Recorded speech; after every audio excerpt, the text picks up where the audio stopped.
Go and find her. Where are you going, Master? For a drink.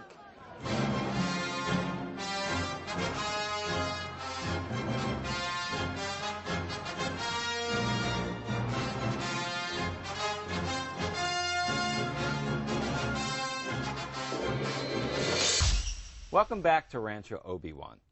What do I have here? Well, it's a Darth Vader Pez, but it's also a wedding favor. Vanna and John. I was really lucky to get one of these. But that's why I love food collecting so much, that part of Star Wars memorabilia. Because food items are the things that really get tossed away.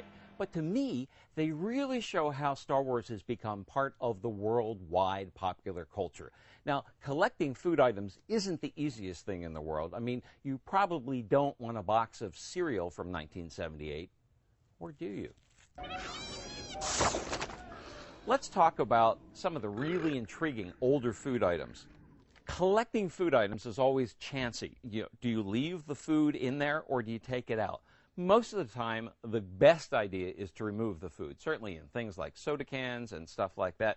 But sometimes you'll chance on something like this. And this is a vintage rice snack cup from Japan. And I got it sealed with the rice snacks presumably still in here.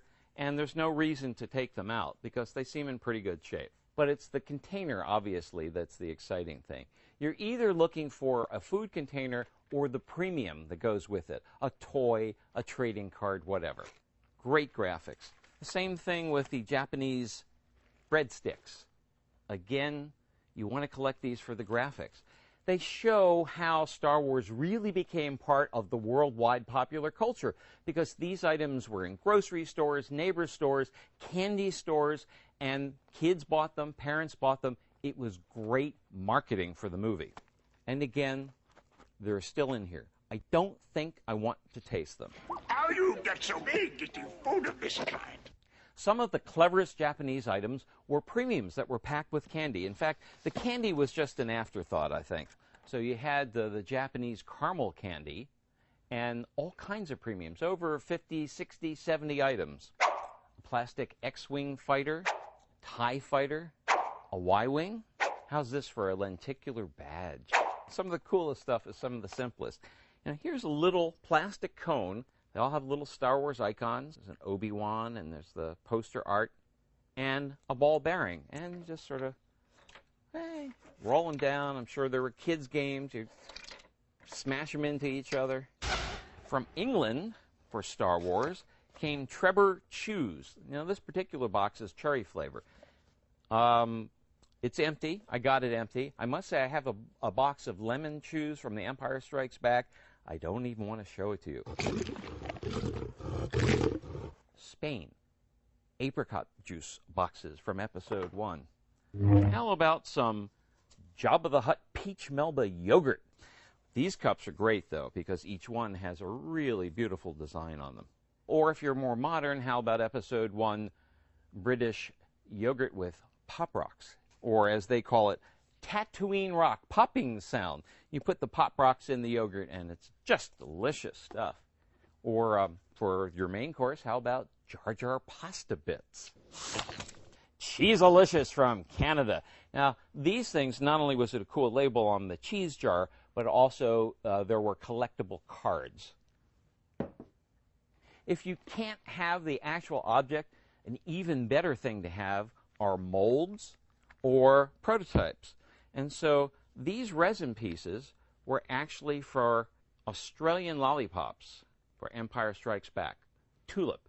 So the lollipops no longer exist, but these resin molds on the sticks really do the trick. Oh no! Along those same lines, here's candy from South Africa. It says metallic chocolate character with caramel filling. It's still in there, but we don't have to open it because here is the prototype in resin. From Australia comes some petrified candy. I don't think I would even eat these on Fear Factor, but it's nice to have the bag and two other different headers for these. More metallic candy. Again, you know, it's a very strange box, so it's a very cool looking collectible. How about some Heinz baked beans with an offer for a school set? Or High C drinks. Now, High C, again, you can tell there was a promotion. You could send away and get a T-shirt, caps.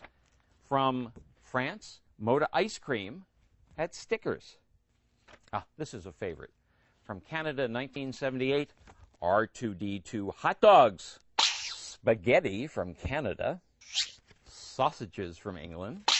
Now, who is going to buy a bag of chips with Java on the front? I mean, that just doesn't make sense to me. Twinkies from New Zealand. And they have these great cards on the back. In the U.S., we had Pepperidge Farm cookies. So vanilla and, yes, my favorite, the Chewbacca and Max Rebo peanut butter. And, of course, the dark side was represented by chocolate cookies. Strange things sometimes in Australia. Dog food. And with the dog food came stickers, which are probably the most impossible to complete sticker set in the world. In Germany, for episode 2, Kinder eggs. And these are plastic eggs with a little toy inside covered in chocolate. This company uses hippos as its sort of trademark. Well, this is the salesman's sample showing the happy hippos. These are to take to the grocery stores to show them what the little prizes are inside. And they are, in a Millennium Falcon, many of the Star Wars characters. They're just really cool, and they were a great collectible showing some of the humor involved with Star Wars.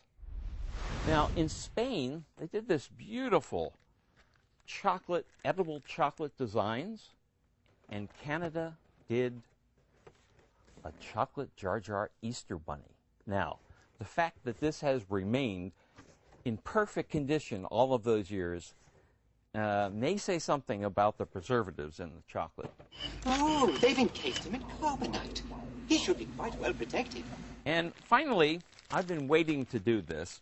This is from episode 3, and this is a What Kids Want. Bon Bon Buddies put out this bag of sweets, games, and fun stuff. What's in yours? I don't know. We're about to find out. Yes, I ripped something open. Oh, thank goodness. A lollipop. And so sealed that I think this will last for about 20 years. Oh, it's gummy. So, from Rancho Obi-Wan, this is Steve Sansweet saying, see you next time.